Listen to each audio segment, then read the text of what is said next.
Salut mes gâtés, bienvenue sur cette nouvelle vidéo. Aujourd'hui je vais vous parler d'un oracle que j'adore. Vraiment, le gros kiff. Je l'ai découvert sur Insta, me semble-t-il. Et puis j'ai tourné, viré avant de l'acheter. Parce que c'est vrai que j'achète pas souvent des oracles ces derniers temps pour des questions personnelles en fait, surtout pour une question de budget. Parce que il fut un temps où j'étais jeune et insouciante et puis j'achetais plein d'oracles, j'adorais ça, je collectionnais et tout ça, j'aime toujours ça. Mais aujourd'hui je suis une grande, donc avec 3 enfants et une maison et surtout beaucoup de travaux, voilà, je fais attention. Donc quand j'achète un oracle, je veux être sûre que je vais m'en servir et que je vais le kiffer.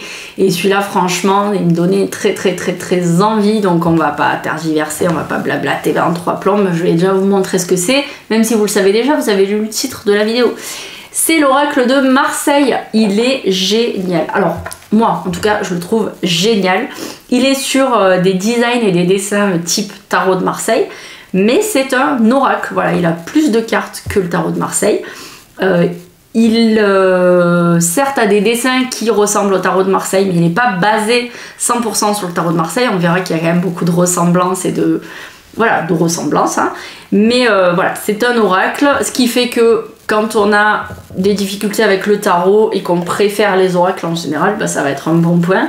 C'est vraiment un bon mix des deux et je le trouve vraiment top moumoute. Bref, on va commencer la démo. Donc c'est un oracle, je pense que j'ai dû l'acheter directement sur le site des créateurs, donc c'est Lucie et Raphaël. Voilà, c'est un oracle qui est auto-édité, alors peut-être qu'aujourd'hui il a été édité par des maisons d'édition, je ne sais pas. Mais en tout cas, au moment où je l'ai acheté, il y a plusieurs mois, c'était un oracle qui était auto-édité. Voilà, un super jeu dans une belle boîte. C'est l'oracle de Marseille. Alors pour ceux qui voudraient l'acheter, je vous invite, vous avez le lien directement en bio, à aller sur le site, donc oracledemarseille.com.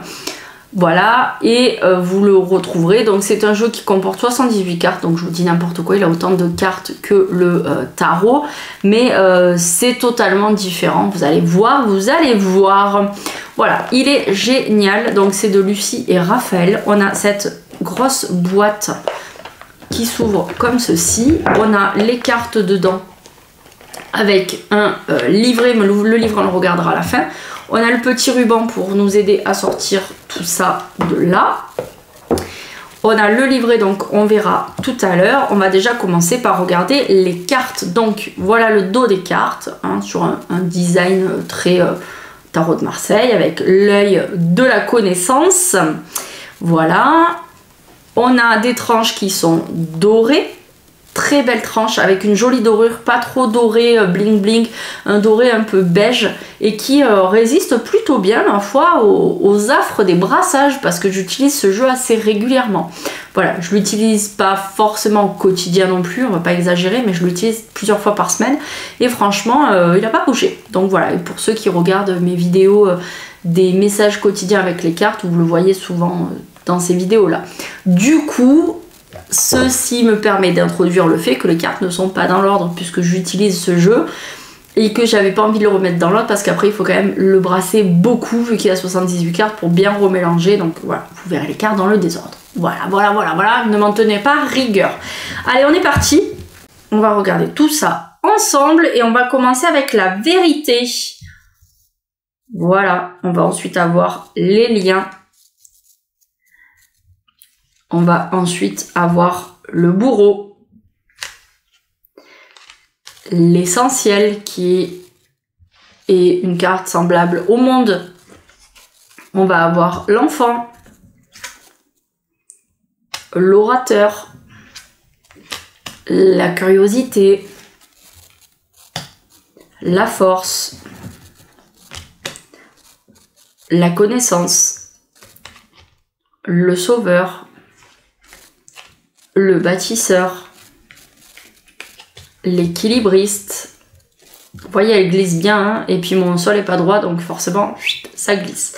L'imprimeur, la paysanne, le puits, la victime, l'enchanteresse, l'engrenage, le pourquoi, le pendu, la reine, l'égalité, la tempérance, le rêve, le bain, le labyrinthe, la tisseuse, les efforts, le troubadour, la tour, le message qui ressemble à la carte numéro 1 dans le Lenormand qui est le cavalier, la beauté, la solidarité, la tempête, l'architecte, le couple, l'illusionniste, les amoureux, les marchands, la bohème, le fardeau, la revanche, la paix, l'artiste, le fou, mystère, l'instant présent,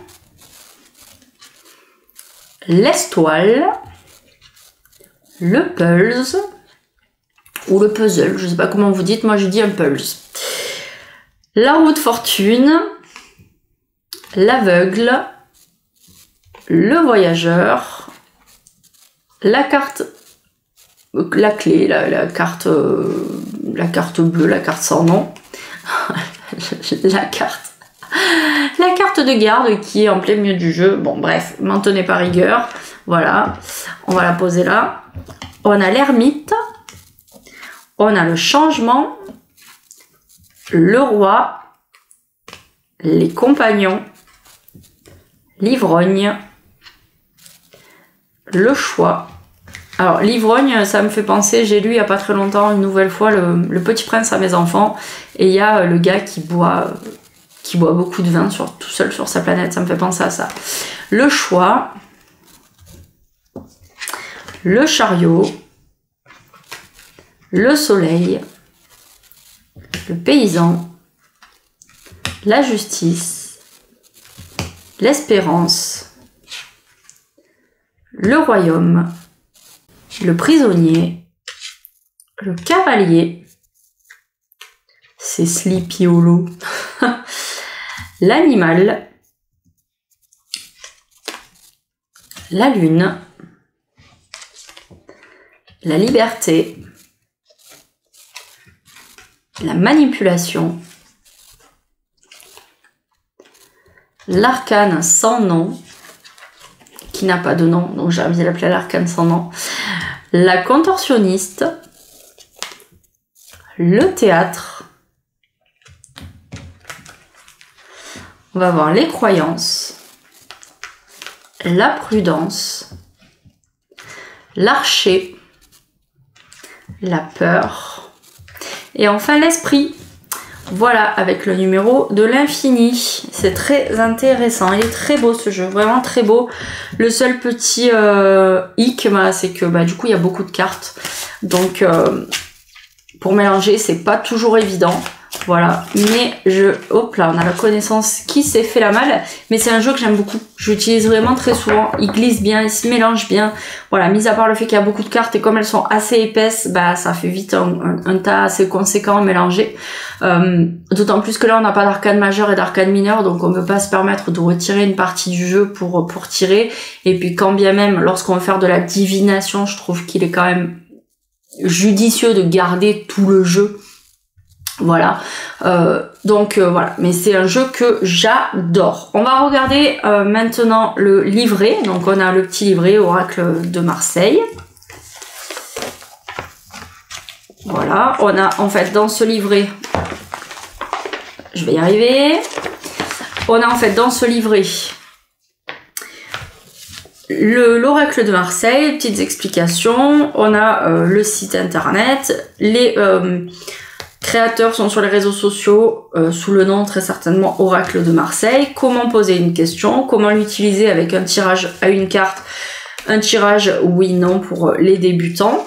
Et ensuite on a les explications de chaque carte. Voilà, c'est quelque chose de très succinct, vraiment des petites explications avec le motif. Et ça continue derrière et ensuite on va avoir un tirage à 3 cartes et un tirage en croix un peu complexe. Voilà, donc le seul problème c'est que si on n'est pas du tout à l'aise avec la symbolique globale qui peuvent exister sur les cartes et qu'on n'a pas vraiment j'allais dire une connaissance des symboliques en général, ça va être compliqué. Par exemple, je dis n'importe quoi, mais si sur une carte on retrouve un éléphant, il faut savoir en globalité à quoi va correspondre l'éléphant. L'éléphant, c'est la force, la puissance, la tranquillité, la bonne mémoire. Enfin, voilà tout ce que ça va représenter. Et puis, du coup, quand la carte va sortir, si on veut pas avoir à toujours aller dans les petites explications pour savoir à quoi ça correspond, il faut quand même se dire, sur cette carte il y a un éléphant, donc ça peut parler de, par exemple, de mémoire, de souvenirs, etc., de force, de tranquillité. S'il y a un tigre, ça va être pareil, la force, l'agilité, voilà, enfin bref, ça peut représenter tout un tas de choses, donc il faut quand même avoir un petit peu de connaissances dans les symboliques en général pour pouvoir interpréter les jeux comme ça, sinon il va falloir se référer à chaque fois au petit fascicule, sauf que ce petit fascicule il nous donne des explications qui sont très très succinctes, ça nous dit pas si ça parle de travail, d'amour, donc voilà, quand on va déjà faire le tirage, il va déjà falloir réfléchir à est-ce que je veux faire un tirage général, est-ce que c'est un tirage sentimental, professionnel, financier, et du coup poser bien ses questions, bien ses bases, donc voilà, ça demande quand même un travail en amont avant de faire un tirage. Donc voilà, c'est beaucoup de travail. C'est important lorsqu'on fait un tirage de bien connaître ses classiques et ses bases. Et d'ailleurs, si vous voulez vous former, j'ai créé une formation en cartomancie générale divinatoire. Donc ça peut vous aider fortement à prendre en main ce genre d'outils, à en tout cas avoir de bonnes bases de tirage, de mélange, savoir comment bien poser une question, quel tirage choisir, etc. Mais en globalité, moi j'utilise jamais le fascicule parce que voilà, j'ai une connaissance des jeux qui est assez poussée, j'ai une connaissance des symboles qui est assez poussée, et puis ça un peu la tête de Lenormand, de Béline, du tarot en général, donc voilà, c'est facile à prendre en main pour moi en tout cas. Et si vous êtes un petit peu pratiquant en cartomancie, en oraclologie, eh bien normalement vous ne devriez pas trop avoir de difficultés à prendre cet outil-là en main. Voilà, sur ce, je vous fais de gros bisous, dites-moi ce que vous en avez pensé en commentaire, et je vous dis à très bientôt pour une prochaine review. Bye bye. Tu sais que nos guides savent tout, ils m'ont dit que t'étais pas abonné sur tous mes réseaux sociaux. Alors juste avant de quitter la vidéo, tu t'abonnes à mon YouTube, et ensuite t'as plus qu'à aller t'abonner sur les réseaux qui sont affichés là. Allez, sans rancune, gros bisous, à très vite.